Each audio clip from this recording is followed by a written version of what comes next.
बहुत बहुत पुरानी बात है। सदियां बीत गई उस बात को। एक बड़ा शहर था जिस पर राजा विक्रमादित्य राज करते थे। उनका नाम चारों दिशाओं में फैल चुका था। सब उनके न्याय की मिसाल देते थे। एक दिन की बात है, राजा विक्रमादित्य और उनकी रानी के बीच हल्की सी तकरार हो गई। बात बात में रानी साहिबा रूठने के अंदाज में कहने लगी, महाराज सुनिए, अगर मैं एक बार रूठ गई तो क्या आप मेरे जैसी रूपवती और इतनी समझदार पत्नी दुनिया के किसी कोने से भी ढूंढ लाएंगे? ऐसी गुणी पत्नी कहीं नहीं मिलेगी। राजा विक्रमादित्य ने भी तुरंत जवाब दिया, अरे पगली, ऐसी बात क्यों करती है? मैं सिर्फ तेरे जैसी ही नहीं बल्कि तुझसे भी कहीं ज्यादा सुंदर और गुणों वाली रानी को लेकर आ सकता हूं। वह तो ऐसी होगी कि तू क्या, कोई भी उसका मुकाबला करने की सोच भी नहीं सकता। रानी ने जैसे यह बात सुनी तो उनकी आंखों में शरारत आ गई। उन्होंने कहा, अच्छा, अगर इतनी ही बात है तो फिर आप रानी चौबोली को ही अपनी रानी बनाकर यहां ले आइए, तब मैं मानूं कि आप सच कह रहे थे। अब क्या था, राजा तो ठहरे राजा, उन्हें चुनौती गवारा नहीं हुई। उन्होंने उसी वक्त अपनी रानी की बात सुनी और बिना देर किए रानी चौबोली के राज्य की ओर चल दिए। असल में रानी चौबोली का एक बड़ा ही अजीब सा नियम था, एक शर्त यह थी कि जो भी राजा उनसे शादी करने आएगा, अगर वह 4 बार उनके मुंह से कोई बात बुलवा लेगा, तब तो रानी उससे खुशी खुशी शादी कर लेंगी। पर अगर कोई ऐसा नहीं कर पाया तो रानी उसे अपने कैद खाने में डाल देती थी। अब तक सुनने में आया था कि 160 राजा अपनी किस्मत आजमाने आए थे, पर सब के सब असफल रहे और रानी की जेल में सड़ रहे थे। रानी चौबोली ने अपने महल के बड़े दरवाजे के बाहर एक बड़ा सा ढोल रखवा रखा था। जो भी उनसे विवाह की इच्छा लेकर आता था, उसे आकर उस ढोल पर डंडे से जोर की चोट मारनी होती थी, ताकि रानी को पता चल जाए कि कोई नया दावेदार आ गया है। राजा विक्रमादित्य भी पूरे ताम झाम के साथ वहां पहुंचे। उन्होंने भी तुरंत डंका उठाया और ढोल पर एक जोरदार आवाज की। ढोल की गूंज सुनते ही रानी चौबोली को उनके आने की खबर हो गई। शाम का समय था, सूरज ढल चुका था। रानी चौबोली ने राजा विक्रमादित्य को अपने महल के अंदर बुलाया। राजा जब उनके सामने पहुंचे तो रानी 16 श्रृंगार करके बिल्कुल चुपचाप बैठी थी। उनकी सुंदरता देखने लायक थी, पर होंठ बिल्कुल सिले हुए थे। पर राजा विक्रमादित्य भी कम चतुर नहीं थे। उन्होंने यहां आने से पहले ही अपनी तैयारी कर ली थी। उनके पास 4 वीर थे जो अपने आप को गायब, अदृश्य कर सकते थे और अपना रूप भी बदल सकते थे। राजा ने उन्हें पहले ही समझा दिया था कि मेरे पहुंचने से पहले तुम सब चुपके से रूप बदलकर रानी चौबोली के महल में अलग अलग जगहों पर छिप जाना। अब राजा विक्रमादित्य रानी चौबोली के सामने पलंग पर बैठे, पर रानी तो जैसे पत्थर की मूरत बनकर बैठी थी। उन्होंने एक शब्द भी नहीं बोला, बस आंखें झुकाई बैठी रही। राजा ने सोचा, ऐसे तो पूरी रात कट जाएगी और शर्त हार जाऊंगा। राजा भी तो विक्रमादित्य थे। उन्होंने एक नई चाल चली। राजा ने सामने रखे पलंग की तरफ देखकर जोर से कहा, अरे पलंग, रानी चौबोली तो बोलती नहीं, वह तो चुप की रानी बनी बैठी है। अब तू ही कुछ बोल दे, ताकि इस तरह उदास बैठे बैठे रात का एक पहर तो आराम से कट जाए। पलंग के अंदर छिपा हुआ राजा का एक अदृश्य वीर तुरंत बोलने लगा। उसकी आवाज बिल्कुल पलंग के अंदर से आती हुई महसूस हो रही थी। उसने कहा, राजन, आप भी ना यहां आकर कहां फंस गए? खैर, कोई बात नहीं। अगर रात काटनी है तो मैं आपको एक रोचक कहानी सुनाता हूं। आप बस बीच बीच में हो हाँ करते रहना। कम से कम रात का एक पहर तो गुजर ही जाएगा। इसके बाद पलंग में छिपा हुआ वीर कहानी सुनाने लगा और राजा बीच बीच में हाँ हो का हुकारा भरते रहे। पलंग बोला, एक समय की बात है, एक राजा का बेटा और एक साहूकार का बेटा, दोनों बचपन से ही बहुत गहरे दोस्त थे। उनका साथ ऐसा था जैसे एक सिक्का हो जो कभी अलग ना हो। वह साथ खाते पीते, साथ खेलते और साथ रहते थे। बचपन में क्या होता है, नादानी होती है। उन्होंने खेल खेल में बिना सोचे समझे आपस में एक वचन दे दिया। वचन यह था कि उन दोनों में से जिसकी भी शादी पहले हो जाएगी, वह अपनी पत्नी को सुहागरात वाले दिन अपने दोस्त के पास भेजेगा। समय बीतता गया और वह बचपन की बात आई गई हो गई। समय के साथ साथ दोनों जवान हुए। पहले शादी हुई साहूकार के बेटे की। घर में नई बहू आई। सुहागरात का दिन था। बहू 16 श्रृंगार करके अपने कमरे में पहुंची तो उसने देखा कि उसका पति यानी साहूकार का बेटा बहुत उदास बैठा हुआ है। उसका चेहरा उतरा हुआ था, जैसे किसी बड़े धर्म संकट में फंसा हो। अपनी पत्नी ने जब अपने पति का उतरा हुआ मुंह देखा तो उसने हाथ जोड़कर पूछा, स्वामी, क्या बात है? क्या आप मुझसे नाराज हैं? क्या मैं आपको अच्छी नहीं लगी? या मेरे मायके वालों ने शादी में जो सामान दिया है वह पसंद नहीं आया? मैं कैसी भी हूं, अब आपकी हो। आपने मेरा हाथ थामा है और मेरी इज्जत अब आपके हाथ में है। साहूकार के बेटे ने एक गहरी सांस ली और बोला, नहीं, ऐसी कोई बात नहीं है। दरअसल मैं एक बड़े धर्म संकट में फंस गया हूं। बचपन में, नादानी में, मैंने अपने परम मित्र राजा के बेटे को एक वचन दे दिया था। अब समझ नहीं आ रहा कि मैं उस वचन को तोड़ूं या निभाऊं। और हाँ, मुझे यह भी समझ नहीं आ रहा कि मैं तुम्हें उस वचन के बारे में बताऊं भी कैसे। उसकी पत्नी बड़ी चतुर और समझदार थी। उसने तुरंत कहा, आपने ऐसा कौन सा वचन दे दिया? आप मुझे बताइए तो सही। अगर आपने कोई वचन दिया है तो वह जरूर पूरा होगा। मैं भी उसमें आपका साथ दूंगी, आप चिंता मत कीजिए। पत्नी के बहुत जोर देने पर साहूकार के बेटे ने ना चाहते हुए भी बचपन में दिए गए उस अजीब वचन की पूरी कहानी उसे सुना दी। पूरी बात सुनने के बाद पत्नी ने शांत होकर कहा, नाथ, आप बिल्कुल भी फिक्र मत कीजिए। आप मुझे आज्ञा दीजिए। मैं आपका वचन भी निभा लूंगी और अपनी मर्यादा और धर्म भी बचा लूंगी। ऐसा कहकर उसने पति से इजाजत ली और फिर वह साहूकार के बेटे की पत्नी 16 श्रृंगार किए हुए अपने घर से राजकुमार के महल की तरफ चल दी। वह रात का समय था। रास्ते में उसे 4 चोर मिल गए। उन चोरों ने देखा कि कोई सोने के गहनों से लदी हुई एक अकेली लड़की उस तरफ चली आ रही है। उन्होंने तुरंत उसे लूटने के इरादे से रोक लिया। उस निडर लड़की ने चोरों से कहा, भाइयों, आप मुझे जाने दीजिए। मैं एक बहुत जरूरी काम से जा रही हूं। मैं आपसे वचन देती हूं, विश्वास कीजिए, मैं वापस आकर अपने सारे गहने और जेवरात उतार कर आपको दे दूंगी। आप मुझ पर भरोसा कीजिए और मुझे रोको मत। चोरों ने उसे शक भरी नजरों से देखा और बोले, तुम्हारा क्या भरोसा? तुम जाने के बाद वापस आओगी या नहीं? और अगर आई भी तो हो सकता है तुम सिपाहियों को साथ लेकर आओ। साहूकार की पत्नी ने जोर देकर कहा, मैं आपको सच में वचन देती हूँ। मैं अपने पति का एक वचन पूरा करने जा रही हूँ। आप जानते हैं वचन निभाना कितना बड़ा धर्म है। जैसे ही मैं वह वचन पूरा करूंगी, मैं आपको दिए हुए वचन को पूरा करने के लिए जरूर वापस आऊंगी। आप मुझे जाने दीजिए। चोरों ने आपस में एक दूसरे को देखा और सलाह करने लगे। उन्होंने कहा, चलो देखते हैं कि यह अपने वचन को पूरा करती है या नहीं।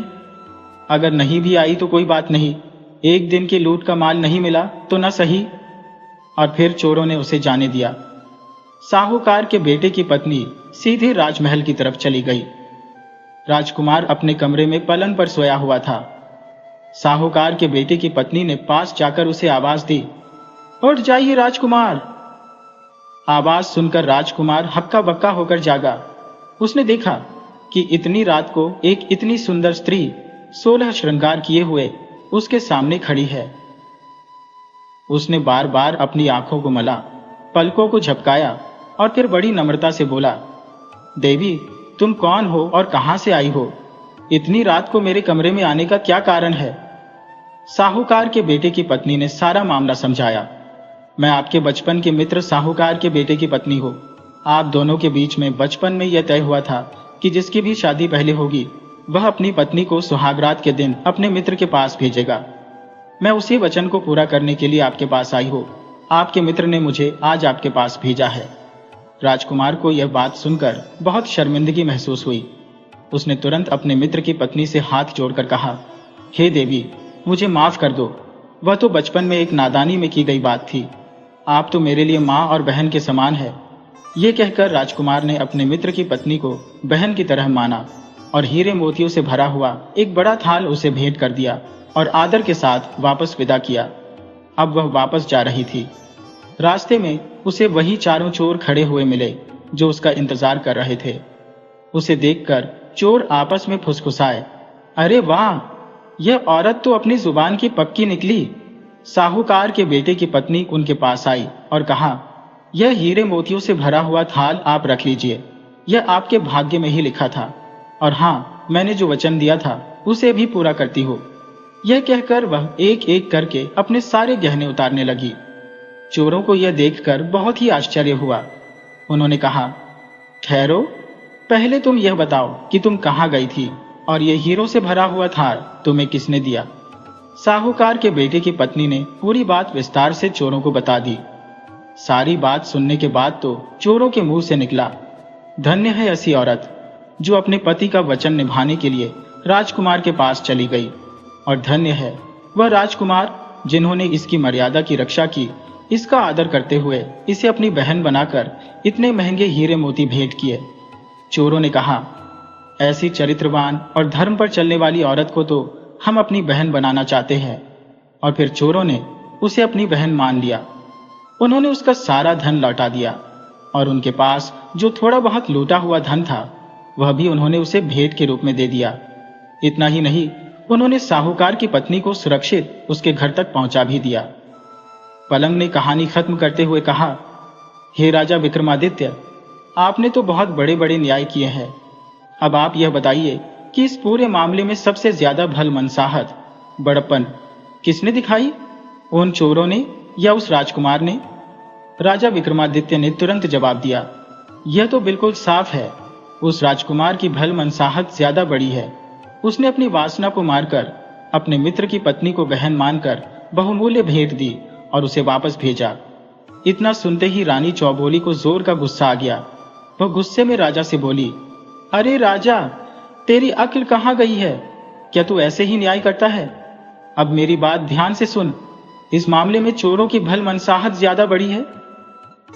रानी ने आगे कहा, क्योंकि वचन के मुताबिक साहूकार के बेटे की पत्नी उन्हें इतना धन दे रही थी, वह उसे आसानी से ले सकते थे, पर फिर भी चोरों ने उसे बहन बनाया, और सिर्फ बहन ही नहीं बनाया बल्कि उनके पास जो धन था वह भी उसे दे दिया और सुरक्षित उसके घर तक छोड़कर भी आए। इसलिए चोरों की भल मनसाहत ज्यादा बड़ी है। राजा मुस्कुराया और बोला, रानी चौबोली, आपने जो न्याय दिया है वह बिल्कुल सही है। राजा ने तुरंत ढोल वाले को आवाज दी, बजा रे ढोली ढोल। रानी चौबोली बोली, पहला बोल। और फिर ढोल वाले ने एक जोरदार डंका मारकर ढोल बजाया। हाँ तो दोस्तों, देखा, रानी के मुंह से पहली बात निकल गई। अब राजा ने वहां रखे हुए एक मटके से कहा, मटके, पहला पहर तो बीत गया, अब तू ही कोई बात सुना दे ताकि रात का दूसरा पहर भी कट जाए। मटका बोला, ठीक है राजन, मैं भी आपको एक कहानी सुनाता हूं, बस आप बीच बीच में हुंकारा देते रहना। और फिर मटके में छिपा हुआ अदृश्य वीर कहानी सुनाने लगा। मटका बोला, एक गांव में एक ब्राह्मण का बेटा और एक साहूकार का बेटा आपस में बहुत गहरी दोस्ती रखते थे। जब वे जवान हुए तो एक दिन दोनों अपनी अपनी पत्नियों को ससुराल से लेने के लिए रवाना हुए। काफी दूर तक रास्ता काटने के बाद अब दोनों के ससुराल का रास्ता अलग अलग हो गया। इसलिए अलग होने से पहले दोनों ने यह सलाह की कि वापसी के समय में जो पहले यहाँ आएगा वह दूसरे मित्र का इंतजार करेगा। ऐसी बात करके दोनों ने अपने अपने ससुराल का रास्ता पकड़ लिया। साहूकार के बेटे के साथ एक नाई भी था जो उसका खास आदमी था। ससुराल पहुंचने पर साहूकार के बेटे के साथ नाई को देखकर घर की एक बूढ़ी महिला ने घर की बाकी औरतों को एक समझदारी की बात बताई। उसने कहा, देखो, दामाद के साथ नाई भी आया है, इसलिए नाई की खातिरदारी में कहीं कोई कमी नहीं रहनी चाहिए। बुढ़िया ने समझाया, अगर नाई की सेवा सत्कार में कमी रह गई तो यह हमारे दामाद के घर जाकर हमारी बुराई करेगा, और अगर इसकी खातिरदारी बहुत अच्छे से हुई तो यह वहां जाकर हमारी तारीफों के पुल बांधेगा, इसलिए नाई का ख्याल रखो। बस फिर क्या था, घर की बहू बेटियों ने बुढ़िया की बात मानकर नाई की पूरी खातिरदारी शुरू कर दी। वे अपने दामाद को पूछें या न पूछें, पर नाई को हर काम में पहले पूछते थे। खाना खिलाना हो तो नाई को पहले, बिस्तर लगाना हो तो सबसे पहले नाई का बिस्तर लगाया गया। साहूकार का बेटा अपने ससुराल में यह सब देखकर बहुत मायूस हो गया। उसे लगा कि उसकी इज्जत तो हुई ही नहीं, सारी इज्जत तो इस नाई को मिल रही है। नाई यह सब देखकर मूछें मरोड़ता और खुश होता। साहूकार का बेटा मन ही मन दुखी होकर जल्दी वापस जाने की सोचने लगा। जब उसने वापस जाने की इच्छा जताई तो ससुराल वालों ने भी उसकी पत्नी के साथ उसे विदा कर दिया। अब रास्ते में नाई साहूकार के बेटे के साथ मजाक करते हुए चलने लगा। वह कहने लगा कि ससुराल में नाई की इज्जत ज्यादा रही और दामाद की कम। नाई जैसे जैसे ससुराल की बातें कर रहा था, साहूकार का बेटा मन ही मन जल भुन रहा था, पर नाई को इस बात से कोई फर्क नहीं पड़ा। उसने अपनी सारी बातें इसी तरह जारी रखी। आधा रास्ता कट चुका था। साहूकार का बेटा ससुराल में हुए अपमान से और नाई की बातों से बहुत परेशान हो चुका था। गुस्से में आकर उसने एक बहुत बड़ी गलती कर दी। उसने अपनी पत्नी को बीच रास्ते में ही छोड़ दिया और नाई को साथ लेकर अकेला घर चला गया। इस तरह बीच रास्ते में छोड़ दिए जाने पर साहूकार के बेटे की पत्नी को बहुत दुख हुआ। उसने अपना रथ वापस मायके की तरफ मोड़ा, पर वह रास्ते से भटक गई और किसी अनजान नगर में जा पहुंची। नगर में घुसते ही एक मालन का घर था। कुछ पैसे देकर वह मालन के पास रहने लगी। मालन को भी उस पर तरस आ गया और उसने उसे अपने साथ रख लिया। मालन रोज बगीचे से फूलों की माला बनाकर राजमहल में देने जाती थी। अब मालन फूल तोड़कर लाती। साहूकार के बेटे की पत्नी भी रोज उन फूलों से बहुत ही सुंदर सुंदर गजरे और मालाएं बनाने लगी। वह उन्हें मालन को दे देती, जो उन्हें राजा के पास लेकर जाती।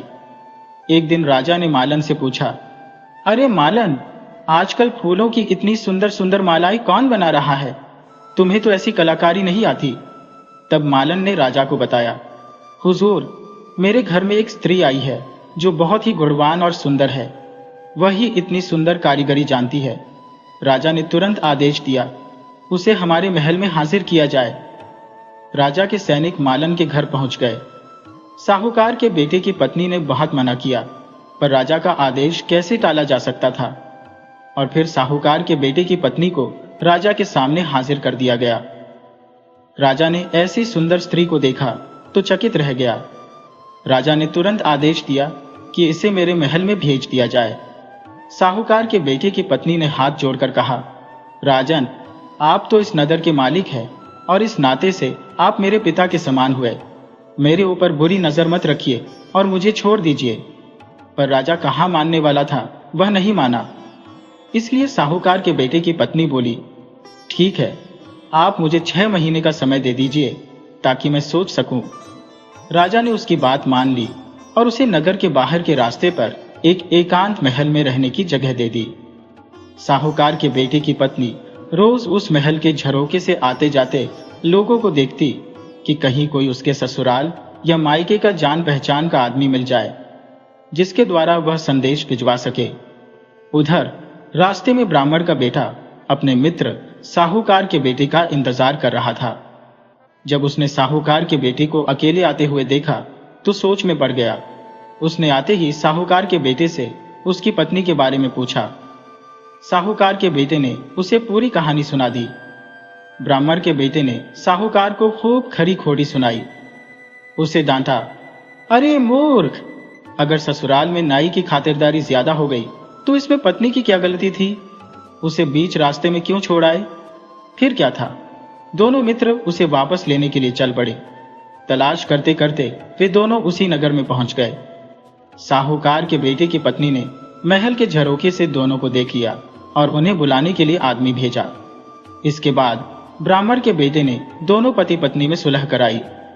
जब राजा को यह पता चला कि वह स्त्री विवाहित है और उसका पति उसे लेने आया है, तो राजा ने भी उसे जाने की इजाजत दे दी। साहूकार का बेटा अपनी पत्नी को लेकर खुशी खुशी घर आ गया। मटके ने कहानी पूरी करने के बाद कहा, राजन, आपके न्याय की प्रतिष्ठा चारों ओर फैली हुई है। अब आप यह बताइए कि इस सारे मामले में सबसे ज्यादा भलमनसाहत किसकी है, साहूकार के बेटे की या साहूकार की बहू की? राजा ने तुरंत जवाब दिया, इसमें तो साफ साफ पता चलता है कि साहूकार का बेटा ही भला मानस है। उसने छोड़ी हुई पत्नी को वापस अपना लिया। इससे बड़ी बात और क्या हो सकती है? इतना सुनते ही रानी चौबोली के मन में आग लग गई। उसने गुस्से से फटकारते हुए राजा से कहा, अरे अधर्मी राजा, क्या तुम ऐसे ही न्याय के लिए प्रसिद्ध हो? साहूकार के बेटे की भला इसमें कौन सी बड़ाई है? उसने तो अपनी पत्नी को निर्दोष होने के बावजूद छोड़ दिया था। रानी चौबोली ने कहा, असल भल मनसाहत तो साहूकार की बहू की है। उसे रानी बनने का मौका मिला, महल मिला, पर फिर भी वह नहीं मानी और अपने धर्म पर अड़िग रही। धन्य है ऐसी स्त्री, राजा बोला। रानी चौबोली ने जो कहा है वह बिल्कुल सच है, यही सही न्याय है। राजा ने तुरंत ढोल वाले को आवाज दी।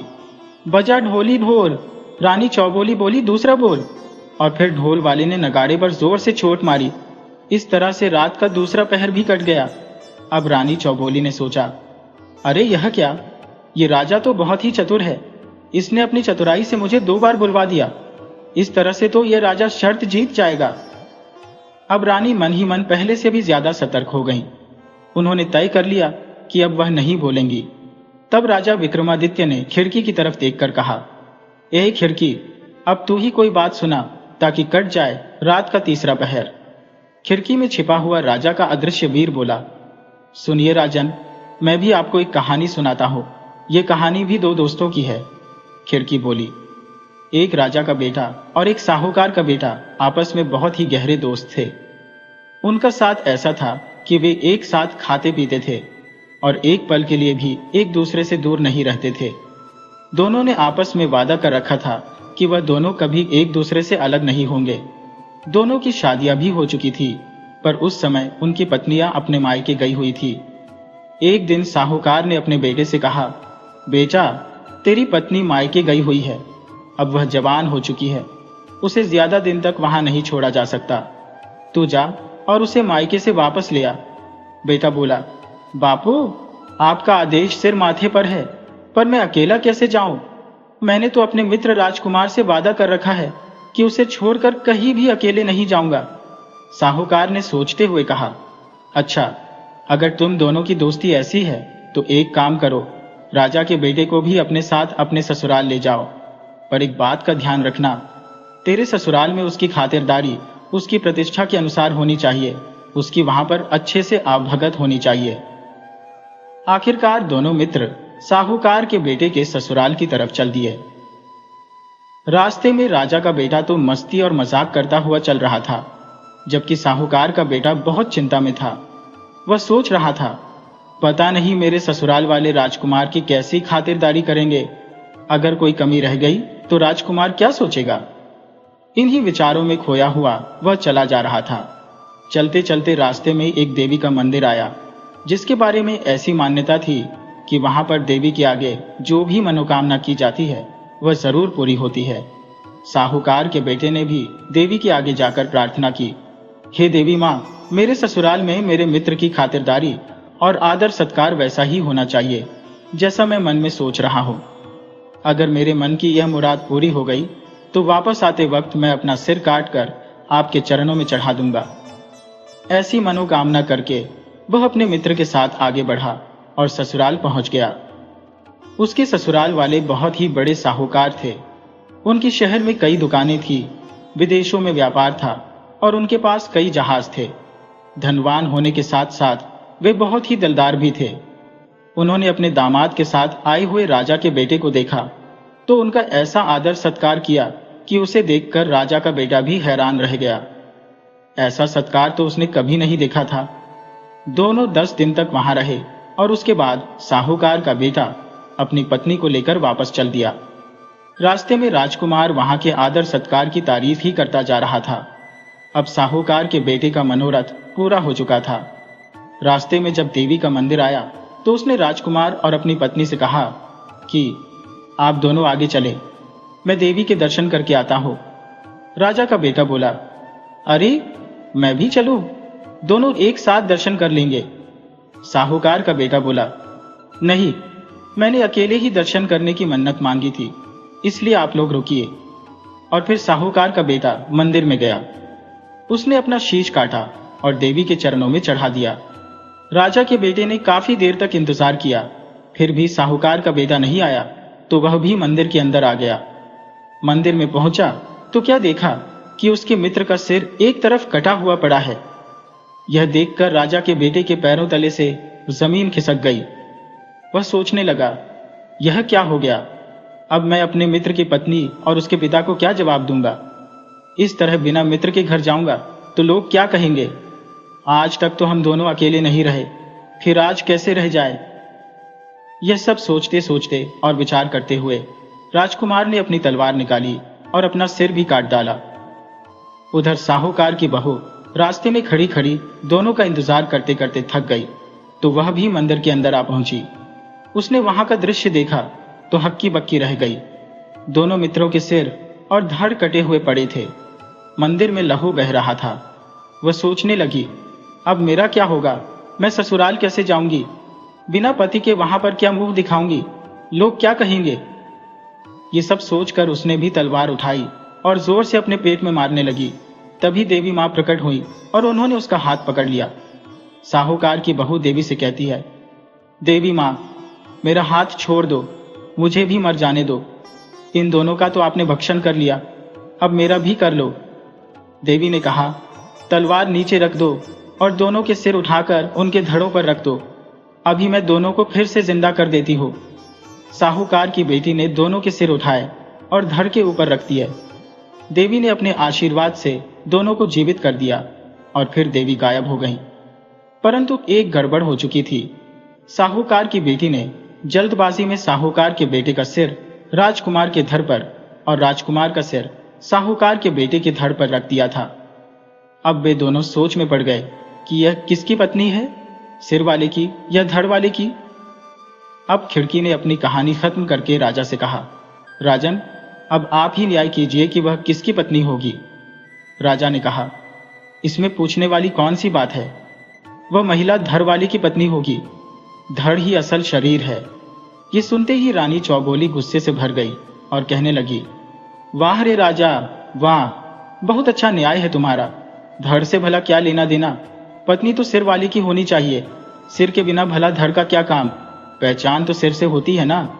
राजा बोला, जो आपने कहा वह बिल्कुल सत्य है, बजा रे ढोली ढोल। रानी चौबोली बोली, तीसरा बोल। और फिर ढोल वाले ने नगाड़े पर जोर से चोट की। अब रात के 3 पहर बीत चुके थे। रानी चौबोली ने सोचा, अरे यह क्या, ये राजा तो बहुत ही चतुर है, इसने अपनी चतुराई से मुझे 3 बार बुलवा दिया, बस 1 पहर बाकी है। अब रानी मन ही मन बहुत सतर्क हो चुकी थी और उसने ठान लिया कि वह अब नहीं बोलेगी। अब राजा ने अपने चौथे वीर को आवाज दी, जो गायब होकर एक खंभे में समा चुका था। राजा ने खंभे से कहा, हाँ तो खंभे, अब तू ही कोई बात सुना ताकि कट जाए यह चौथा पहर। खंभे ने कहा, सुनिए राजन, मैं भी आपको एक कहानी सुनाता हूँ ताकि बीत जाए यह चौथा पहर, बस आप हुंकारा भरते रहिएगा। और फिर खंभे ने कहानी सुनाना शुरू किया। खंभा बोला, 4 मित्र थे, जिनमें से एक ब्राह्मण था, एक सुनार, एक दर्जी और एक बढ़ई था। चारों ने एक दिन आपस में सलाह करके कमाने के लिए एक दूसरे के साथ प्रदेश की तरफ चल दिए। पूरा दिन चलने के बाद वे एक जगह पर रात को आराम करने के लिए रुक गए। वहां पर फिर चारों मित्रों ने यह सलाह की कि कहीं ऐसा न हो कि रात को सोते समय कोई चोर उनका सामान चुरा कर ले जाए। उन्होंने तय किया कि एक एक करके रात को बारी बारी से पहरा देते हैं। सबसे पहले पहरे पर बढ़ई बैठ गया। वह दिन भर पैदल चलने के कारण थका हुआ था, तो थोड़ी ही देर में उसे नींद आने लगी, पर वह सो कैसे सकता था। बढ़ई ने नींद भगाने के लिए मुंह धोया और इधर उधर देखा तो उसे एक लकड़ी का टुकड़ा पड़ा हुआ मिला। उसने सोचा, समय बिताना है और नींद भगाना है, तो उसने उस लकड़ी के टुकड़े को उठाया और उसे अपने औजारों से तराशने लगा। उसने तराश कर एक सुंदर पुतली बना दी और साथ ही उस पुतली के हाथों में चूड़ियां भी गढ़कर पहना दी। इतने में रात का एक पहर बीत गया। अब पहरा देने की बारी दर्जी की थी। दर्जी उठा, उसने हाथ मुंह धोए और इधर उधर देखा तो बढ़ई की बनाई हुई लकड़ी की पुतली उसे दिखाई दी। दर्जी ने अपना सुई धागा निकाला और समय बिताने के लिए उस पुतली के लिए कपड़े सिल दिए। वह कपड़े उसने पुतली को पहना दिए। अब दूसरा पहर भी खत्म हो गया। तीसरा पहर शुरू होते ही सुनार के पहरा देने की बारी थी। सुनार उठा, उसने भी हाथ मुंह धोए और जैसे ही पहरे के लिए बैठा तो उसने क्या देखा कि कपड़े पहने हुए एक लकड़ी की सुंदर पुतली खड़ी है। वह भी झट से उस पुतली के लिए गहने बनाने के लिए अपने औजार लेकर जुट गया। तीसरा पहर खत्म होते होते उसने गहने बनाकर उस पुतली को पहना दिए। अब चौथा पहर शुरू हुआ तो पहरा देने की बारी ब्राह्मण की थी। ब्राह्मण उठा और पहरा देने लगा। थोड़ी ही देर में ब्राह्मण की नजर भी उस लकड़ी की पुतली पर पड़ी जिसने सुंदर कपड़े पहने थे और बड़े ही सुंदर आभूषणों से वह सजी हुई थी। वह भी झट से उठा, पुतली को एक जगह पर रखा और अपना मंत्र पढ़कर उसमें प्राण डाल दिए। अब तो पुतली एक सुंदर युवती में बदल गई।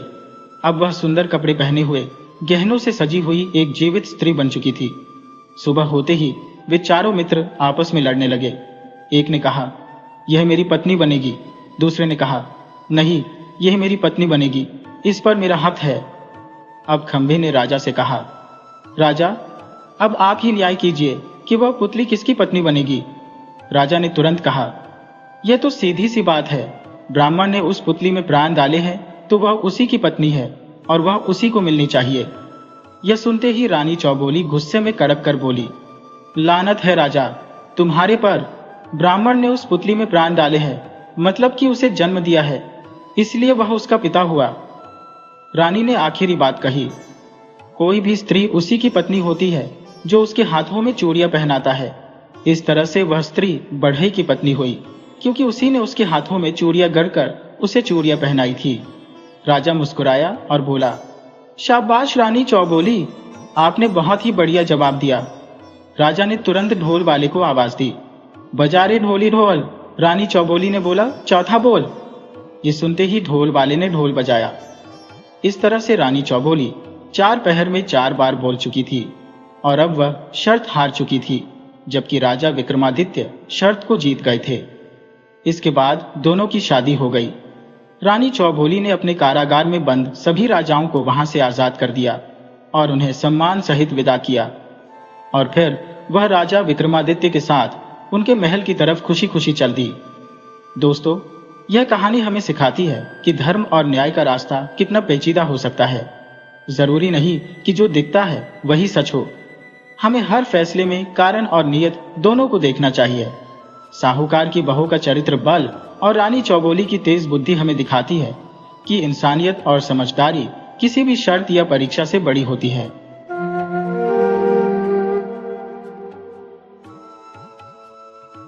ये कहानी है एक ऐसे जंगल की जिसके बीच में एक रहस्यमयी झील थी और उस झील में रहने वाली एक स्त्री की, जिसके बारे में गांव वाले तरह तरह की बातें करते थे। इस कहानी में आपको एक माँ बेटी का संघर्ष, एक दुष्ट जमींदार का घमंड और एक भले लड़के की नेकी देखने को मिलेगी।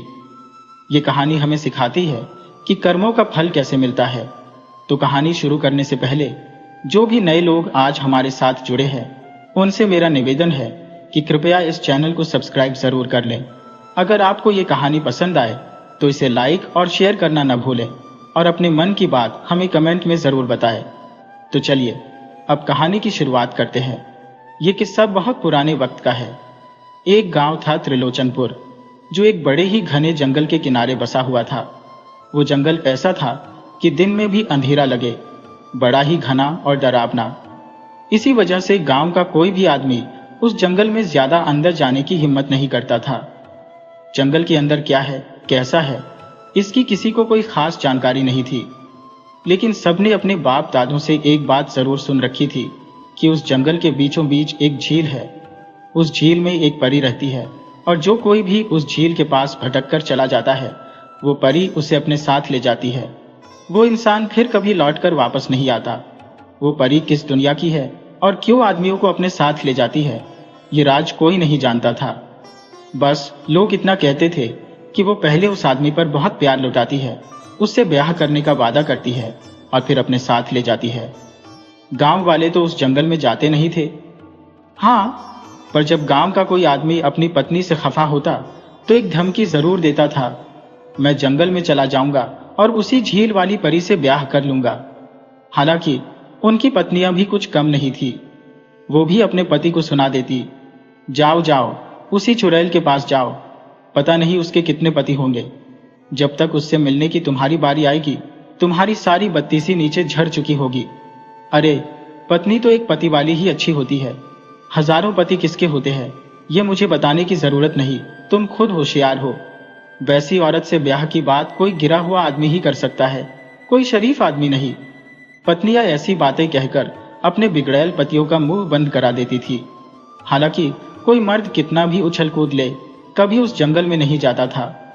उसी गांव में एक बुढ़िया अपनी एक बेटी के साथ रहती थी। उसका पति गुजर चुका था तो वो 2 गायें पालकर अपना पेट भरती थी। गांव में एक हलवाई की दुकान थी और वो हलवाई बड़ा ही दयालु आदमी था। वो मिठाई बनाने के लिए उस बुढ़िया की गायों का ही दूध खरीद लेता था।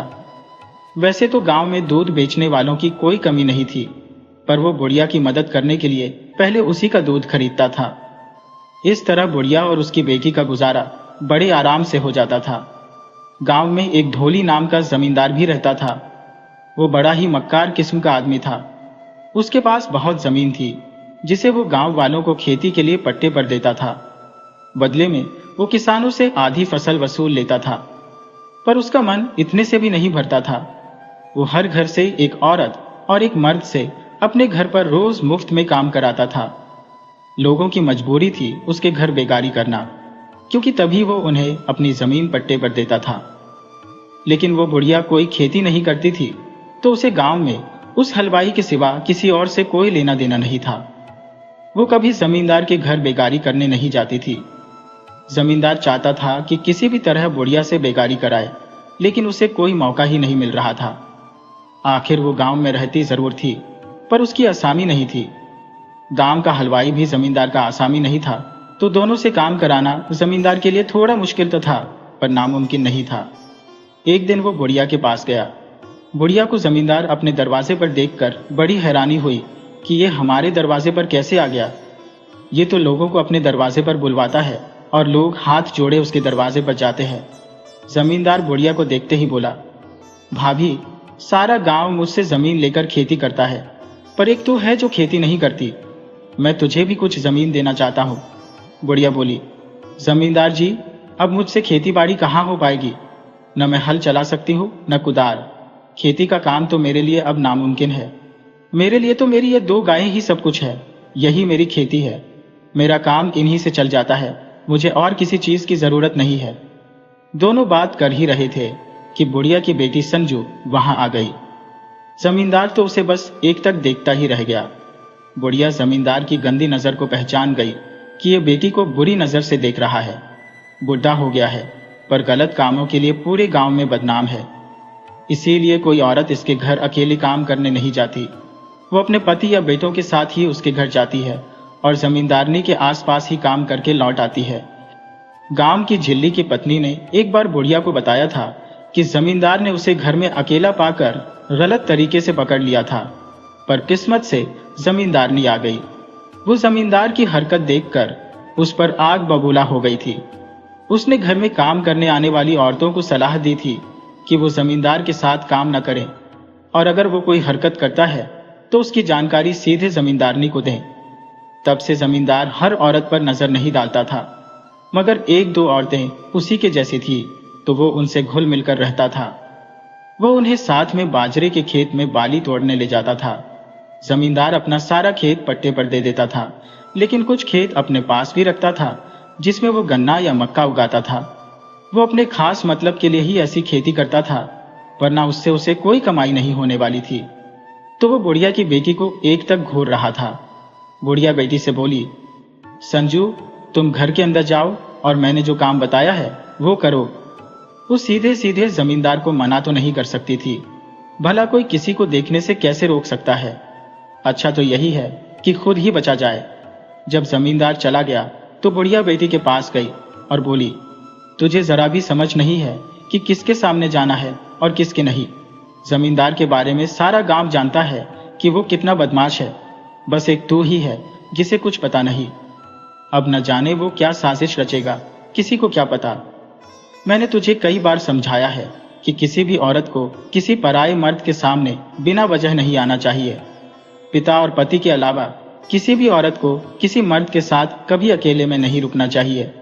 किसी पराये मर्द के साथ औरत को अकेले में सफर भी नहीं करना चाहिए। किसी मर्द की चिकनी चुपड़ी बातों में नहीं आना चाहिए, और किसी अनजान से पैसे का लालच तो बिल्कुल भी नहीं करना चाहिए। औरत की इज्जत वहीं से खत्म होनी शुरू हो जाती है जब वो किसी का तोहफा या पैसा ले लेती है। फिर उसमें कोई शर्म लिहाज नहीं रह जाता। वो उस आदमी के एहसान के नीचे दब जाती है और वो आदमी उसका किसी भी तरह का गलत फायदा उठा लेता है। इसलिए औरत को बहुत होशियार रहना चाहिए। उसे मर्द की सही गलत नजर की पहचान होनी चाहिए, जो तुम नहीं कर रही हो। तुम अब बड़ी हो गई हो, अब तुम ज्यादातर घर के अंदर ही रहा करो। अपने गांव में भी सबके सामने मत आया करो। बहू और बेटी घर की इज्जत होती है, उन्हें पैसे से भी ज्यादा संभाल कर रखना पड़ता है। मैं एक अकेली गरीब औरत हूँ और जमींदार गांव का अमीर आदमी है। उसके सामने कोई सिर भी नहीं उठा सकता। वो खुद चलकर आया है, भगवान जाने क्यों आया था और उसके मन में क्या चल रहा है। बुढ़िया रोज बेटी के साथ गाय के लिए घास काटने जाती थी, मगर अब उसे डर लगने लगा। उसे बेटी न तो घर में सुरक्षित लग रही थी, न घर के बाहर। उसे समझ नहीं आ रहा था कि क्या करे। वो दिन भर बड़ी उलझन में रही कि शाम को भीखम हलवाई बुढ़िया के पास आया और बोला, काकी, दोपहर में जमींदार हमारी दुकान पर आया था। वो बोल रहा था कि तुम बुढ़िया की गाय का दूध मत खरीदो, तुझे मैं जितना चाहिए सस्ते में दूध दिलवा दूंगा। मैंने जमींदार से कहा, जमींदार साहब, संजू की माँ गरीब है, उसका खर्चा ही गायों से चलता है। अगर मैं दूध नहीं खरीदूंगा तो उनकी रोजी रोटी बंद हो जाएगी। और फिर आप तो दयालु आदमी हैं, भला किसी को मुश्किल में कैसे देख सकते हैं। जमींदार बोला, तुम ज्यादा होशियार बनने की कोशिश मत करो। मैंने जितना कहा है उतना ही करो, वरना अंजाम बहुत बुरा होगा। आगे तुम खुद समझदार हो। भीखम बोला, काकी, अब मैं क्या करूं? मेरी समझ में कुछ नहीं आ रहा। बुढ़िया बोली, बेटा भीखम, इस गांव में मेरा तुम ही एक सहारा थे। अगर तू दूध नहीं खरीदेगा तो मुझे कल ही ये गांव छोड़ना पड़ेगा। भीखम बोला, काकी, मैंने ये कब कहा कि दूध नहीं खरीदूंगा? तेरी गाय का दूध तो मैं हर हाल में खरीदूंगा। तेरी गाय का ही दूध असली होता है, बाकी सब तो पानी मिलाते हैं। तुम गाय का दूध दुकान पर मत लाना, मेरी पत्नी खुद आकर दूध ले जाएगी। लेकिन एक बात मेरी समझ में नहीं आ रही कि जमींदार तेरे से इतना चिढ़ा हुआ क्यों है? कहीं उसने संजू को देख तो नहीं लिया है? बुढ़िया बोली, बेटा, तुमने बिल्कुल सही पकड़ा है, ऐसा ही हुआ है। ये पागल लड़की किसी के भी सामने मटकती हुई चली आती है। उसे जरा भी ख्याल नहीं कि वो सयानी हो गई है। इस गांव में तुम्हारे सिवा कोई अपना नहीं है, सबकी नजरें गिद्ध की तरह है। भीखम बोला, काकी, तू जल्दी से एक लड़का देखकर संजू के हाथ पीले कर दे, सारी मुसीबत ही खत्म हो जाएगी। बुढ़िया बोली, ये बात तो मैं कब से सोच रही हूँ, लेकिन कोई जुगाड़ नहीं बन पा रहा। मुझे जो दूध के पैसे मिलते हैं वो खाने और कपड़े में ही खर्च हो जाते हैं। थोड़ा बहुत एक बार बचाया था, लेकिन मैं बीमार पड़ गई। वैद्य ने स्वर्ण भस्म और कई महंगी दवाइयां दी, तब जाकर मेरी जान बची। मेरी जान तो बच गई, लेकिन जोड़ा हुआ सारा पैसा खत्म हो गया। तब से बचत करने की कोशिश कर रही हूं, पर हो ही नहीं पा रही। भीखम बोला, काकी, मेरे पास भी पैसे नहीं बच पा रहे हैं। घर बनवाया था तो उसमें कर्जदार हो गया था। मुझे घर बनवाना बहुत जरूरी हो गया था। जमींदार कई बार दुकान पर आया था, वहां मेरी पत्नी भी मिठाई बनाने में मेरी मदद कर रही थी। जब वो जमींदार को आते देखती तो घूंघट कर लेती थी। जमींदार उसे देखने के लिए ही रोज दुकान पर आता था और मेरी पत्नी इस बात को समझ रही थी। मैंने पत्नी से कहा, देखो, तुम दुकान पर मत आया करो, जमींदार की नीयत ठीक नहीं लग रही। स्त्री बोली, ये बात तो मैं भी समझ गई हूँ, लेकिन क्या करूं, मैं घर में तो और भी ज्यादा अकेला और असुरक्षित महसूस करती हूँ। वो कई बार दोपहर में घर का दरवाजा खटखटा चुका है, लेकिन मैं दरवाजा खोलने से पहले खिड़की से झांक कर देख लेती हूँ। जब देख लेती हूँ कि जमींदार है तो दरवाजा पीटने पर भी नहीं खोलती, तो वो बड़बड़ाता हुआ वापस चला जाता है। इसीलिए तो मैं अब दुकान पर आने लगी हूँ। पत्नी एक दिन मायके गई तो उसकी माँ ने उसे कुछ समझाया। वो पूरे भरोसे के साथ वापस आई और बोली, अब मैं किसी से नहीं डरती, अब आप अपनी दुकान आराम से चलाओ। जमींदार मेरी पत्नी के पीछे लगा ही हुआ था। एक दिन दोपहर में उसने घर का दरवाजा खटखटाया तो पत्नी ने दरवाजा खोल दिया। जमींदार झट से घर के अंदर घुस गया और दरवाजा बंद कर लिया। वो मेरी पत्नी से बोला, अब तुम जानती हो कि मुझसे बच नहीं पाओगी, तो ये घूंघट किस लिए? पत्नी बोली, आप मर न जाओ इसलिए घूंघट किया हुआ है, लेकिन कहते हो तो हटा ही देती हो। पत्नी ने जैसे ही घूंघट हटाया, जमींदार गिरता पड़ता भागा। भागने में उसे बहुत चोट लगी। असल में पत्नी ने चेहरे पर डायन वाला मुखौटा लगा लिया था और ऊपर से शरीर पर कालिख पोत ली थी। जमींदार ऐसा भागा कि अब हमारी गली में आता ही नहीं। वो मेरी पत्नी की परछाई से भी डरता है। इसलिए अब काकी, तेरे घर से दूध मेरी पत्नी ले जाएगी और घर में ही मिठाई बना देगी। मैं उसे दुकान पर ले जाकर बेच दूंगा। तुम्हें अब कहीं जाने के बारे में सोचना भी नहीं। मैं तो कहता हूं कि तुम कहीं बाहर जाओ तो संजू को मेरी पत्नी के पास छोड़ दो। संजू को कोई खतरा नहीं रहेगा। बुढ़िया बोली, बेटा तुमने सही कहा है। तुमने तो मेरी सारी मुश्किल ही हल कर दी। बुढ़िया अब बिना किसी चिंता के घर में रहने लगी। वो जब कहीं बाहर जाती तो बेटी को भीखम हलवाई के घर छोड़ आती। अब दिन के वक्त तो संजू भीखम की पत्नी के पास ही रहती। एक दिन दोपहर में जमींदार बुढ़िया के घर आया और बोला, भाभी, सारे गांव की औरतें मेरे घर महीने में एक दिन काम करती है, लेकिन एक तुम ही हो जो इस नियम को नहीं मानती। कभी मेरे घर काम नहीं करती। माना कि तू बूढ़ी हो गई है, तेरे से काम नहीं हो पाएगा, तो अपनी बेटी को ही हमारे घर भेज दिया कर और रोज भेज दिया कर। मैं उससे कोई बेगारी नहीं कराऊंगा, बल्कि उसके बदले तनख्वाह दूंगा, वो भी मुंह मांगी। बुढ़िया बोली, जमींदार, पहली बात तो ये कि मैं तेरी कोई आसामी नहीं हो। दूसरी कि मैं बूढ़ी हो, मुझसे काम नहीं हो सकता। और तीसरी कि बेटी पराया धन होती है। मायके में कुंवारी बेटी किसी के घर नौकरानी बने, ये तो पूरे गांव की बेइज्जती है। बेटी तो पराई होती है, चाहे वो आपकी बेटी निर्मला हो या हमारी बेटी संजू। जमींदार बोला, तुम अपनी बेटी की तुलना मेरी बेटी से कैसे कर सकती हो? मैं गांव का जमींदार हूं और तुम एक गरीब बुढ़िया हो। बुढ़िया बोली, मैं कभी आपसे कुछ मांगने नहीं गई, तो आप कैसे कह सकते हो कि मैं गरीब हूं? अरे, अपने घर की अमीर तो मैं भी हूं।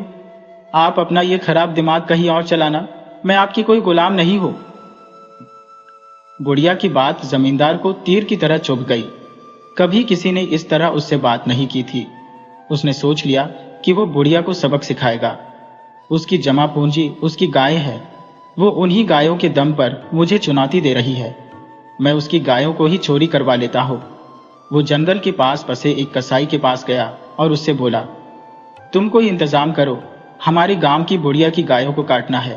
तुम किसी चोर का पता बताओ जो बुढ़िया की गायें चुरा सके, और तुम गायों को यहां लाते ही जल्दी से उन्हें काट देना। कसाई बोला, माफ करें जमींदार साहब, मैं कभी गाय की हत्या नहीं करता। जंगल में वैसे ही बहुत से जानवर हैं, फिर मुझे गाय को क्यों काटना? आप अगर बुढ़िया से नाराज है तो उसकी गायें चोरी करा लो और हापुड़ के बाजार में बेच दो। वहां चोरी का माल देखते देखते बिक जाता है।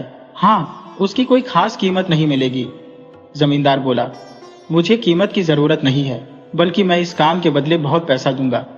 कसाई बोला, आपका काम हो जाएगा। मैं प्रसिद्धन चोर को तैयार करता हूं।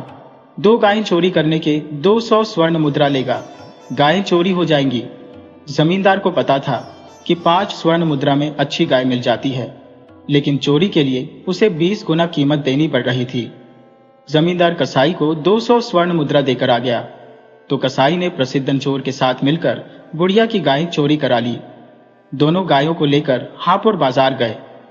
दोनों गायें दूध देने वाली थी, तो उनके दाम अच्छे मिल गए। दोनों उन्हें बेचकर वापस चल पड़े। वो जल्दी जल्दी भाग रहे थे कि कहीं बुढ़िया ने उनका पीछा न कर लिया हो, वरना पकड़े जाने पर उस राज्य में चोर के लिए सिर्फ फांसी की सजा थी। लेकिन चोर तो चोर थे, उन्हें मौत का भी डर नहीं था।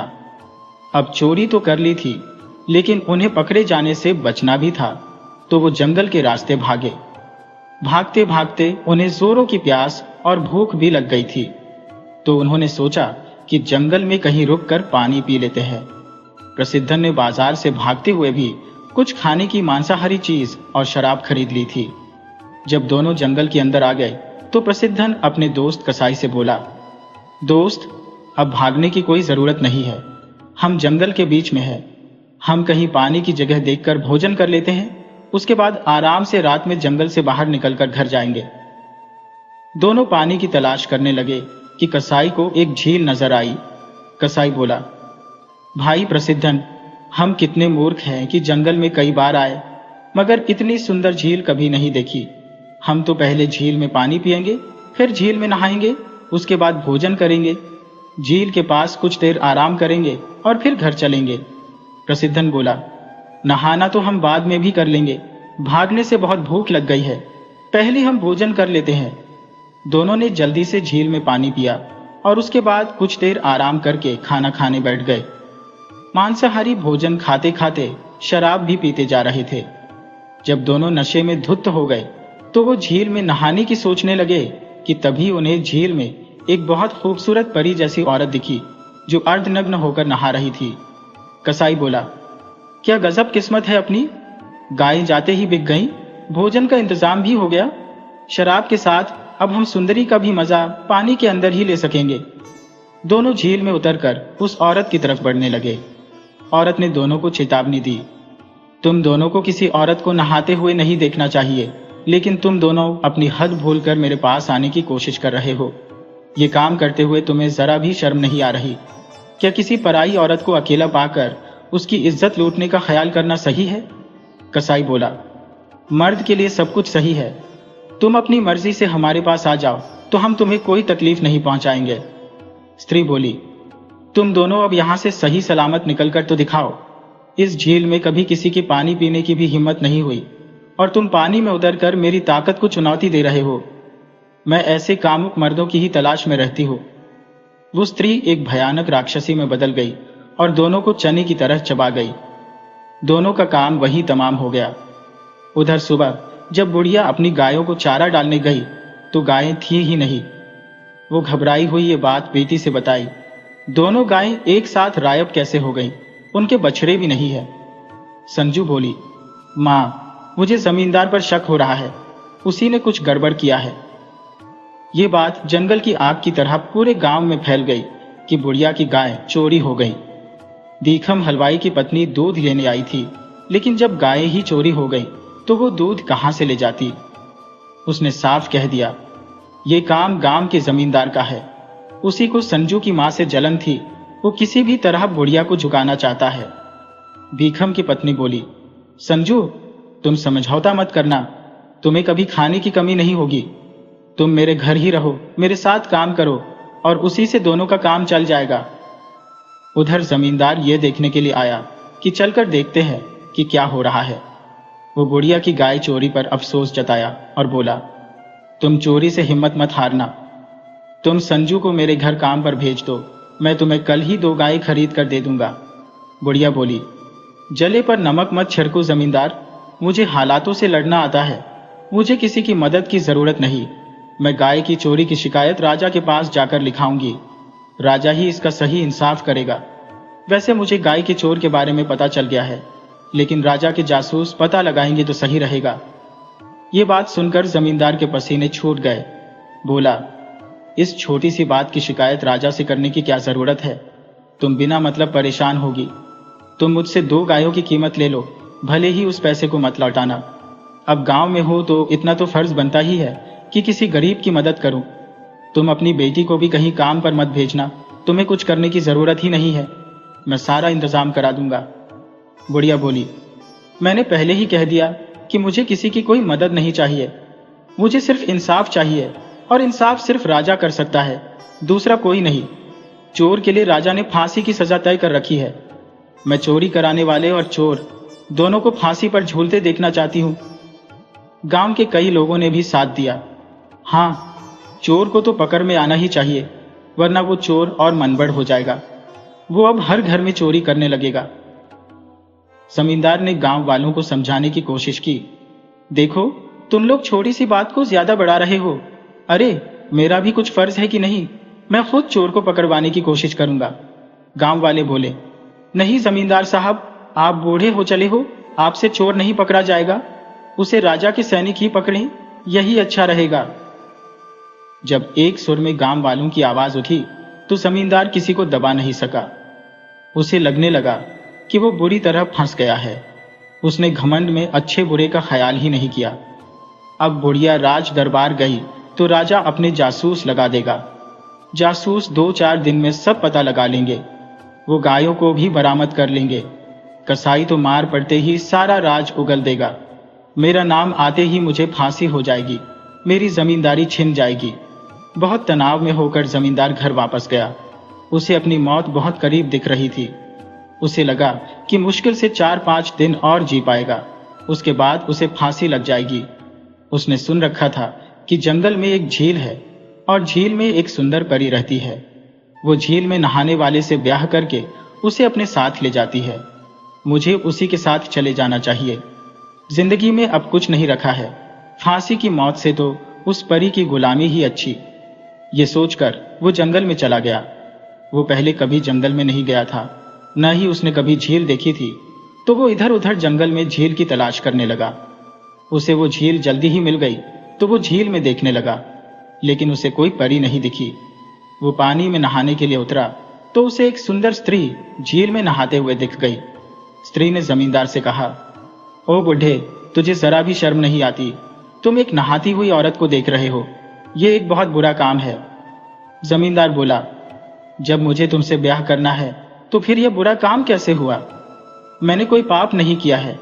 मुझे तो तुमसे ब्याह करना है, और फिर अपनी पत्नी को किसी भी हालत में देखना कोई पाप नहीं होता। मैं तुमसे ब्याह के लिए ही यहाँ आया हूँ, मुझे स्वीकार करो। स्त्री बोली, तुम्हें जरा भी शर्म नहीं है? तुम बूढ़े हो और मैं जवान हूँ, तेरा मेरा क्या रिश्ता हो सकता है? जमींदार बोला, मेरा मन बूढ़ा नहीं हुआ है, मेरा तन भी अभी जवान है। तुम बिना ब्याह किए कैसे कह सकती हो कि मैं बूढ़ा हूँ, तुम्हारे काम का नहीं हो? स्त्री बोली, कामुक बुढ़े, यहाँ से चले जाओ, मुझे अकेले में नहाने दो। जमींदार बोला, मैं भला तुम्हें कैसे छोड़ सकता हूँ? वो पानी में स्त्री के पास बढ़ने लगा तो स्त्री ने फिर से मना किया, तुम अपनी हद मत भूलो, वापस लौट जाओ। जमींदार बोला, अब मैं तुझे नहीं छोड़ने वाला, आज मैं पानी में ही तुम्हारे साथ जल क्रीड़ा करूंगा। स्त्री बहुत गुस्से में आई और एक राक्षसी में बदल गई। ये देखते ही जमींदार जान बख्श देने की भीख मांगने लगा। स्त्री बोली, जब मैं एक साधारण स्त्री थी तब तुझे मना कर रही थी, पर तूने मेरी बात नहीं मानी, क्योंकि जब मैं इस रूप में आ जाती हूँ तो फिर किसी को नहीं छोड़ती। कामुक मर्द मेरा शिकार बन जाते हैं। वो झटके से जमींदार को पकड़ी और खा गई। दूसरे दिन जब बुढ़िया राज दरबार जाने वाली थी, तभी हलवाई ने खबर दी, अब किसके खिलाफ शिकायत लिखाने जाओगी? जब वो लकड़हारा बता रहा था कि उसने परसों जबल कसाई और प्रसिद्धन चोर को जंगल की झील में झील की परी के हाथों मरते देखा है, तथा कल वही परी जो जल परी नहीं एक राक्षसी है, वो जमींदार को भी निगल गई। गाय चोरी करने वाले मिट चुके हैं, अब तुम राज दरबार जाकर भी कुछ हासिल नहीं कर पाओगी। बुढ़िया बोली, मुझे बस जमींदार को सबक सिखाना था। जब जमींदार खुद ही मौत के मुंह में चला गया तो मुझे अब राज दरबार नहीं जाना। बुढ़िया बोली, अब मेरे पास गायें तो नहीं है, लेकिन मैंने हमेशा मेहनत की खाई है। मैं अब जंगल से लकड़ी लाऊंगी और तुम्हें बेचूंगी। तुम्हें हमेशा लकड़ी की जरूरत पड़ती है, तुम अब मुझसे ही लकड़ी खरीदना। भीखम बोला, काकी, तू बेकार में कोशिश कर रही है, तुम्हारे खाने का काम तो संजू के काम करने से चल जाएगा। बुढ़िया बोली, अरे बाबले, संजू क्या तेरे घर जिंदगी भर काम करती रहेगी? अरे उसके हाथ भी तो पीले करने हैं, और वो काम तुमसे नहीं हो पाएगा, उसे तो मुझे ही करना है। बुढ़िया कुल्हाड़ी उठाई और जंगल में निकल गई। वो लकड़ी काट कर रोज लाने लगी और हलवाई को देने लगी। उधर जंगल के उस पार एक गांव था, लहनापुर, जहां पर साधु नाम का एक किसान रहता था। उसके पास कुछ जमीन थी जो घर के पास ही थी और काफी उपजाऊ थी। तो किसान अपनी पत्नी के साथ मेहनत करके खुशी खुशी रह लेता था। उसकी पत्नी उसका पूरा साथ देती थी। दोनों का सपना था कि उनका एक अच्छा सा घर हो, 4-5 बीघा जमीन हो, बाग बगीचे हो, अपना 1-2 बेटा हो और एक नन्ही सी परी जैसी बेटी हो। उनका सपना कोई बहुत बड़ा अमीर बनने का नहीं था, लेकिन गरीब आदमी का एक छोटा सा सपना भी कभी कभी पूरा नहीं होता। खेती किसानी और मजदूरी करके कोई अमीर नहीं बन पाया है, उनकी किस्मत में ही गरीब बने रहना लिखा है। साधु कड़ी मेहनत करके अनाज तो उगा लेता, लेकिन अनाज तैयार होने के बाद गांव का साहूकार उसे पौने पौने दाम में खरीद लेता, और वो भी कभी एक साथ पैसा नहीं देता था। जब तक वो धीरे धीरे पैसा लौटाता, तब तक अगली फसल तैयार हो जाती। थोड़े थोड़े पैसे मिलते तो वो खर्च भी हो जाते। पति पत्नी चाहकर भी पैसे जमा नहीं कर पाते थे। कुछ दिन बाद स्त्री के पांव भारी हुए तो अब खेत में साधु को अकेले काम करना पड़ा। साधु को तब पता चला कि उसकी स्त्री उससे कहीं ज्यादा मेहनत करती थी, उसी की मेहनत से अच्छी फसल हो रही थी, लेकिन साहूकार की बेईमानी से हम पैसा जमा नहीं कर पा रहे हैं।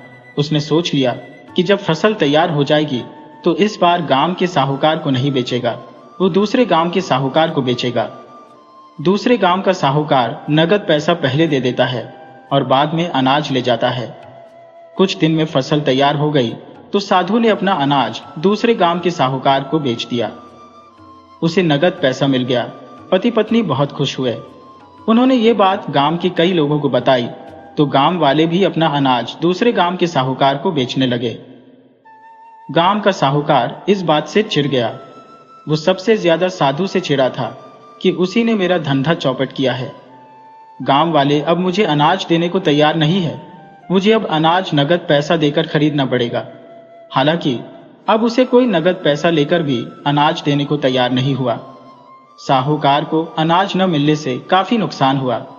जहां वो सबका अनाज मुफ्त में ले लेता था और धीरे धीरे 6 महीने में पैसा चुकाता था। कभी दुकान से कोई सामान दे देता तो अपने सामान की कीमत बाजार से 3 गुना ज्यादा लगाता था, जबकि किसानों के अनाज की कीमत 2 गुना कम रखता था। तो गांव के लोगों ने उसे एक झटके में छोड़ दिया। उसके पास मजबूरी में वही फंसे रहे जो उसके कर्जदार थे। साहूकार सबसे ज्यादा गुस्सा साधु पर हुआ। उसने सोच लिया कि किसी तरह साधु को बर्बाद कर देगा।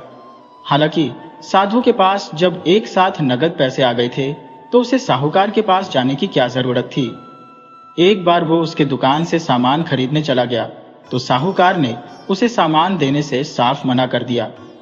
तो साधु उसके लिए और बड़ी मुसीबत बन गया। वो महावापुर बाजार चला गया। वहां उसे पता चला कि वहां तो हर सामान बहुत सस्ता है, यानी गांव का साहूकार दुगना नहीं 3 गुना ज्यादा पैसा लेता है। वो सामान खरीद कर घर आया तो चुप नहीं रहा।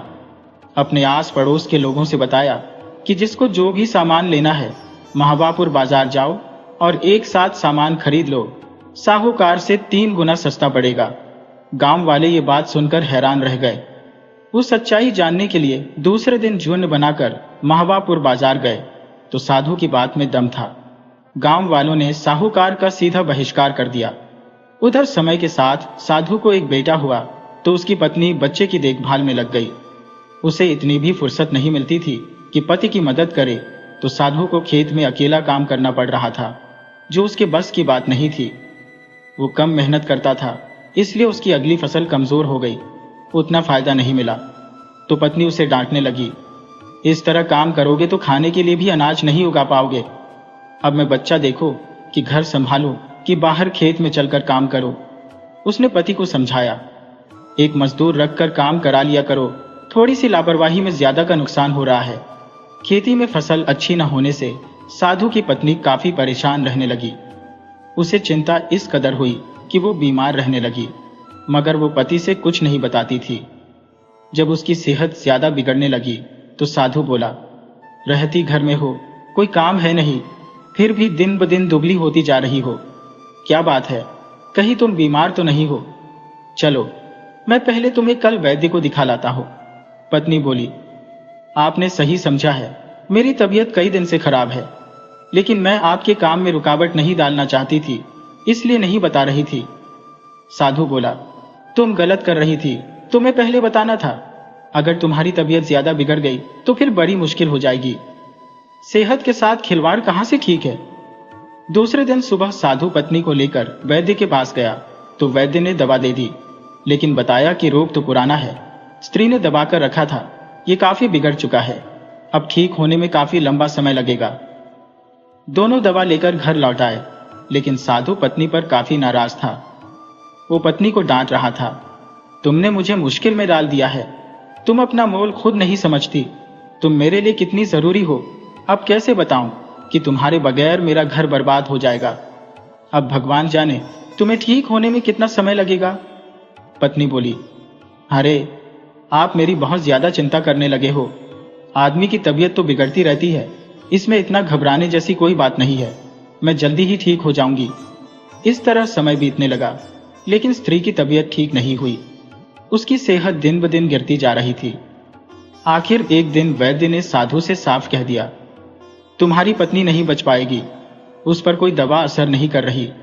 चाहो तो किसी और वैद्य से सलाह ले सकते हो, या फिर किसी साधु संत की शरण में जाकर कोशिश कर सकते हो सकता है महात्मा लोग कोई चमत्कार कर दें। साधु बहुत निराश होकर घर आया, फिर उसी वक्त जंगल में महात्मा की खोज में चल पड़ा। वो जंगल में एक महात्मा से मिला और अपनी कहानी सुनाई।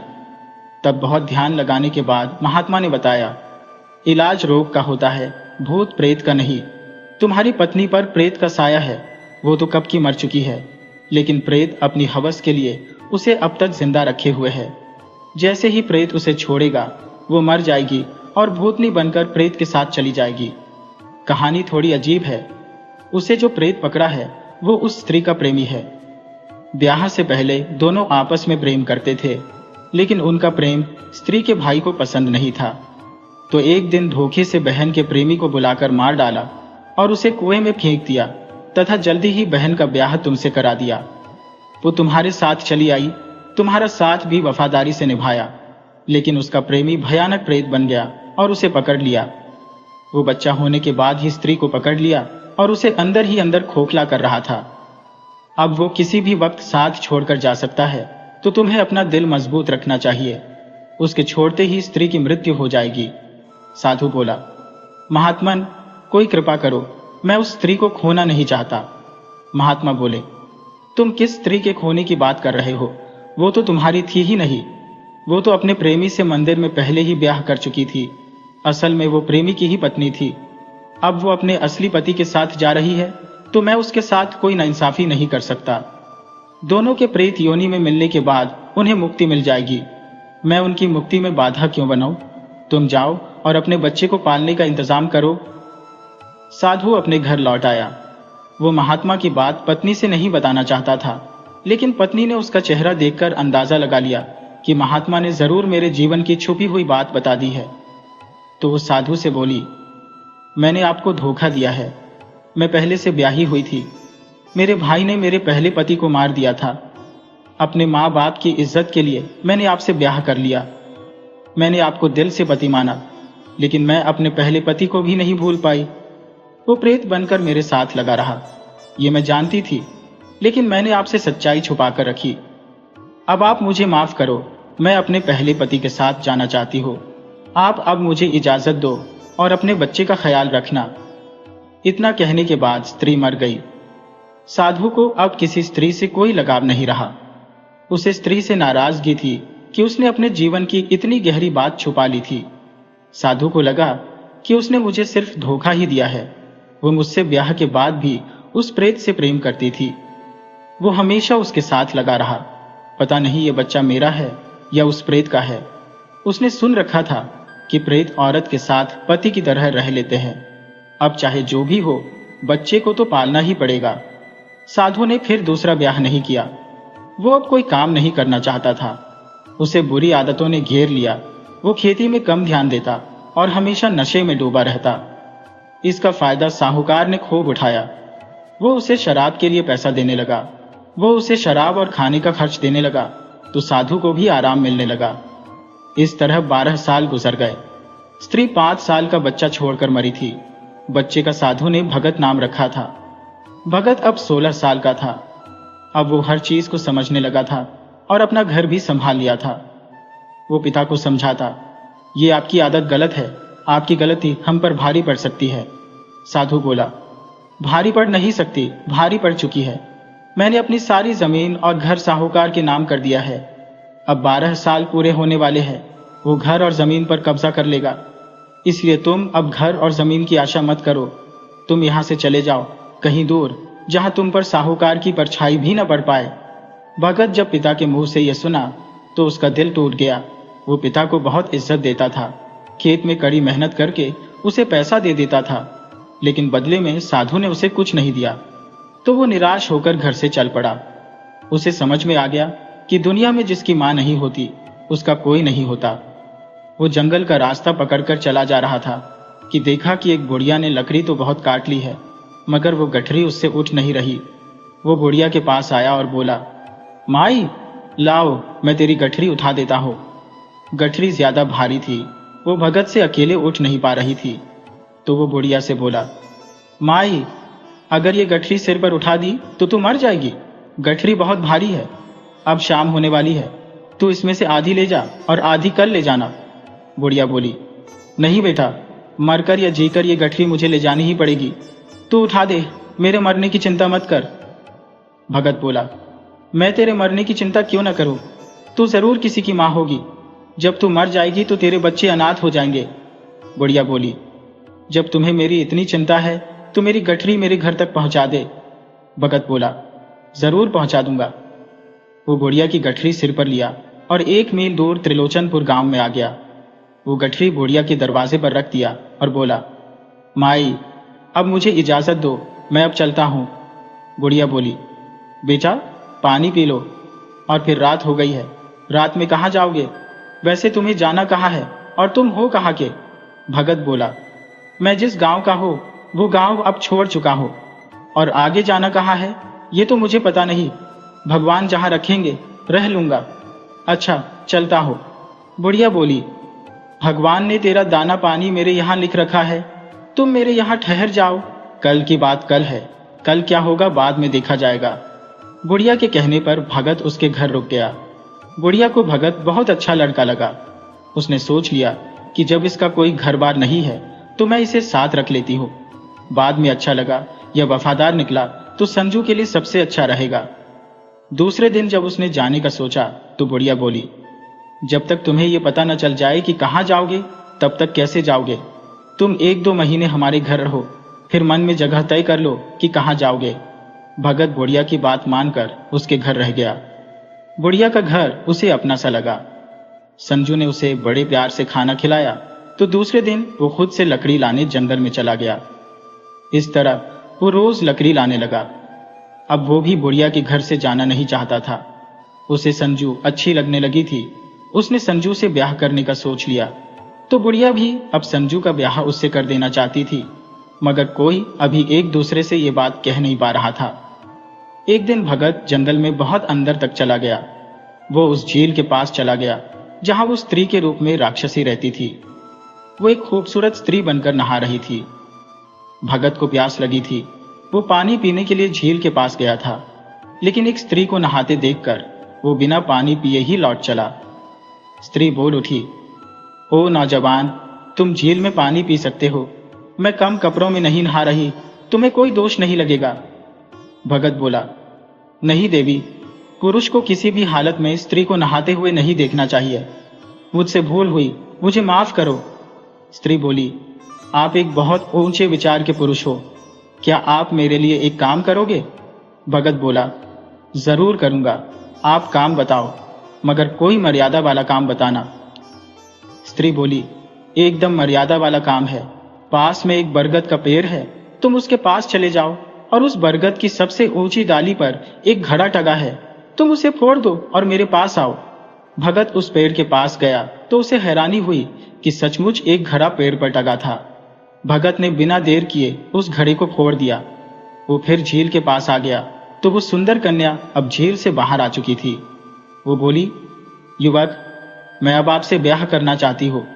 तब भगत बोला, देवी जी, मैं पहले से अपने लिए लड़की देख चुका हूँ, अब मैं कोई गलत काम नहीं कर सकता। आप एक देवी हो, आपको तो ऐसा सोचना भी नहीं चाहिए। वो स्त्री बोली, युवक, मैं हजारों वर्ष की हूँ, तुम मेरे सामने बहुत छोटे हो, तुमने मुझे मना करके खुश कर दिया है। मैं तुम्हें कुछ तोहफा दूंगी, लेकिन पहले बता देती हूँ कि मैं कौन हूँ। मैं देवलोक की परी हूँ। मुझ पर एक पाखंडी सन्यासी का दिल आ गया। वो मुझे जबरदस्ती हासिल करना चाहता था तो मैंने उस पर हमला कर दिया। उसने मुझे श्राप दिया कि जाओ, राक्षसी हो जाओ। तब से मैं इस झील में रहा करती थी। मेरी शक्ति बरगद के पेड़ पर टंगी थी, उस महात्मा ने टांग दिया था। मैं चाहती थी कि कोई पुरुष मेरी मदद करे, लेकिन सब के सब कामुक निकले और मेरा भोजन बनते गए। तुम ही एक मर्यादा वाले पुरुष मिले जिसने मुझे मुक्ति दे दी है। मैं यहां से जाने से पहले तुम्हें एक सोने का घड़ा देती हूँ। इसमें से जितनी भी सोने की मोहरें निकालोगे ये कभी खाली नहीं होगा, इसे रख लो। वो घड़ा देकर गायब हो गई। भगत घड़ा लेकर बुढ़िया के घर आ गया और बोला, माई, इसे रखो, इस घड़े में से जितना धन निकालोगे कभी कम नहीं होगा। उसने झील वाली पूरी कहानी उसे सुना दी और बोला, मुझे आपकी बेटी पसंद है, क्या आप उससे मेरा ब्याह करा दोगी? बुढ़िया बोली, अरे बुद्धू, वो तो कब से तेरी पत्नी बनी बैठी है, तुम ही उसका ध्यान नहीं दे रहा था। बुढ़िया ने दोनों का ब्याह करा दिया। सभी खुशी खुशी साथ रहने लगे। इस कहानी से हमें यही सीख मिलती है कि जिसकी नीयत साफ होती है भगवान भी उसके लिए रास्ता बना ही देते हैं। बुराई का अंत हमेशा बुरा होता है और नेकी का फल चाहे देर से ही सही पर मिलता जरूर है। अगर आपको हमारी ये कहानी अच्छी लगी हो तो हमारे चैनल को सब्सक्राइब करें, इस वीडियो को लाइक करें और इसे अपने दोस्तों और परिवार के साथ शेयर करें।